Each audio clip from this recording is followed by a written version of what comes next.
Assalamualaikum teman-teman, kembali lagi dengan saya Vida di channel YouTube Vida Bacain Buku. Apa kabar?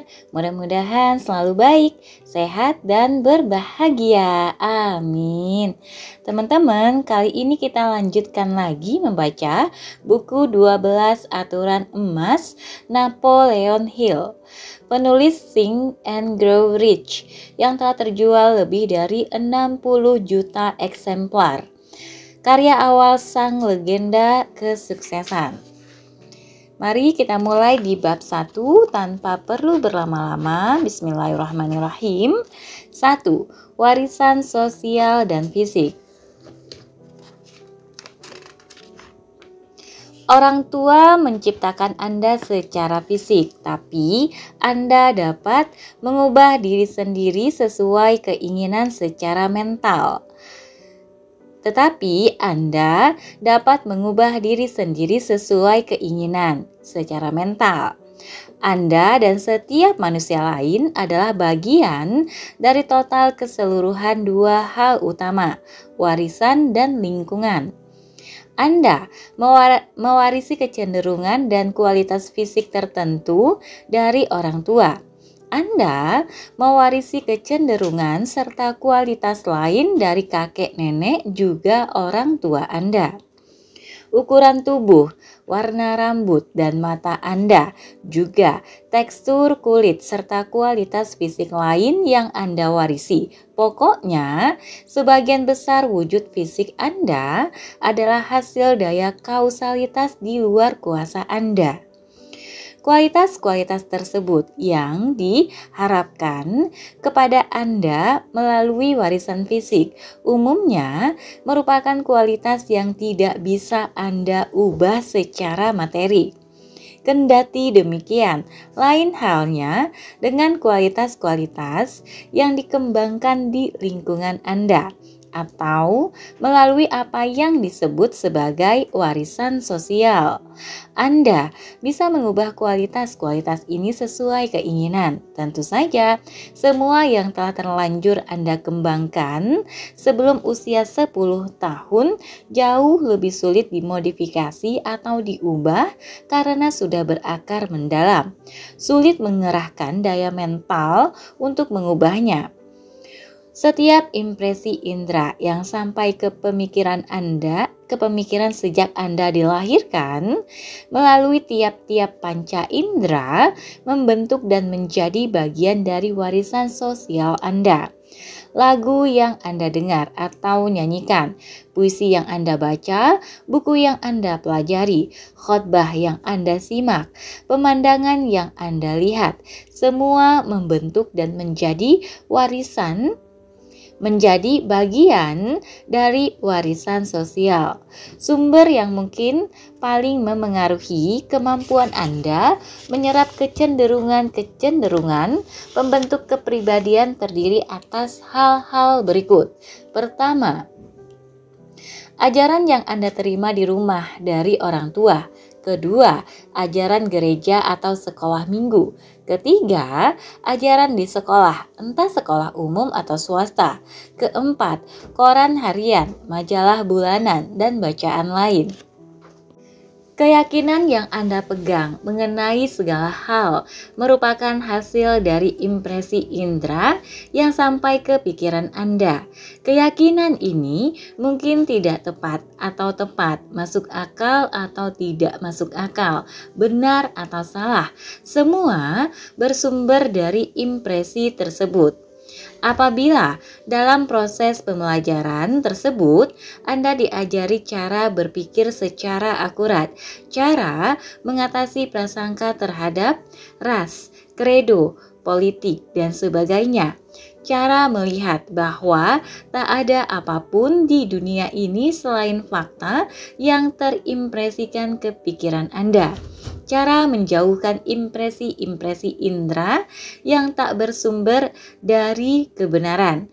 Anda sungguh beruntung karena akan mampu menyarikan dari lingkungan apa saja yang bisa dimanfaatkan sebaik mungkin demi mengembangkan kepribadian Anda menjadi apa yang sesungguhnya Anda inginkan. Warisan fisik merupakan sesuatu yang tidak bisa diubah total, tapi warisan sosial bisa. Gagasan-gagasan baru dapat ditempatkan untuk menggantikan yang lama, kebenaran menggantikan kepalsuan. Tubuh yang lemah dan kecil dapat memiliki pikiran besar dengan cara mengarahkan pikiran tersebut secara tepat melalui warisan sosial.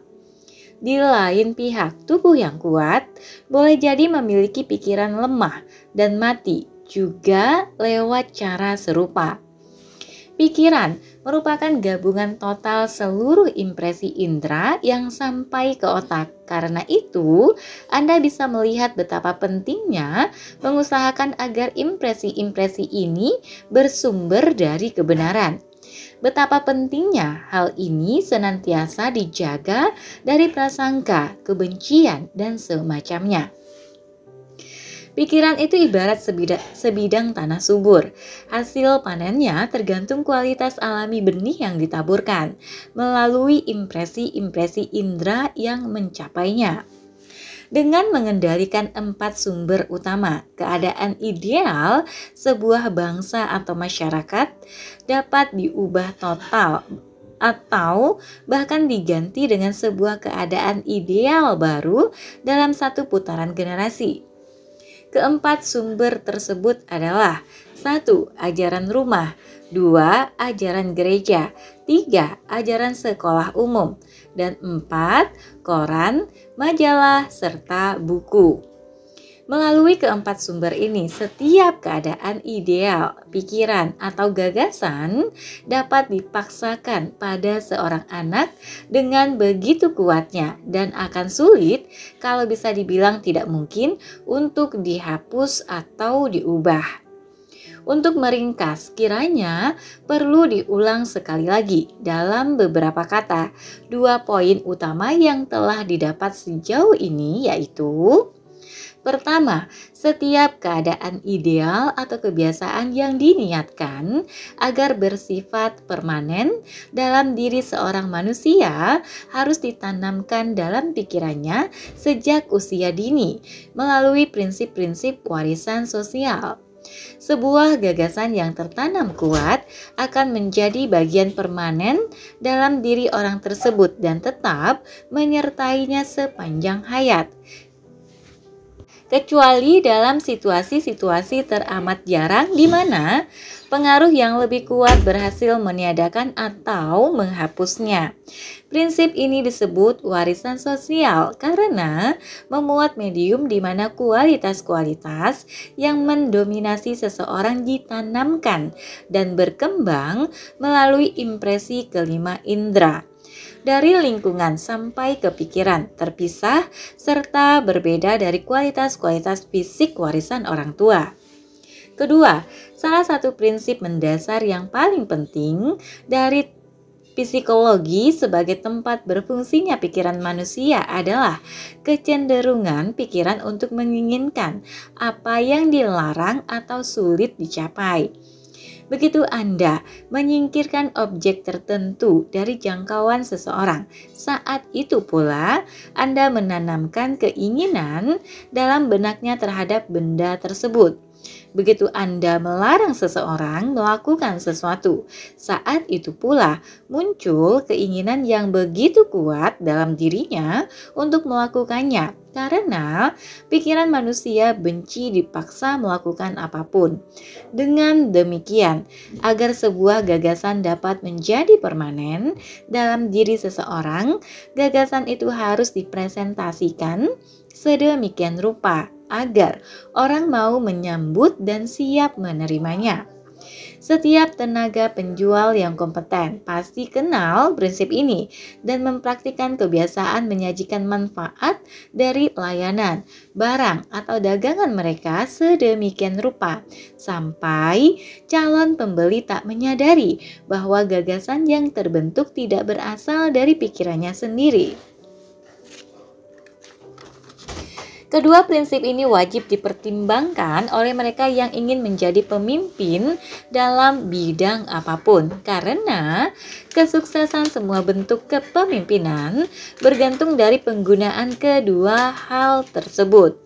Entah Anda menjual barang, mempraktikkan ilmu kedokteran atau hukum, memberikan ceramah agama, menulis buku, mengajar di sekolah, atau mengelola perdagangan dan industri.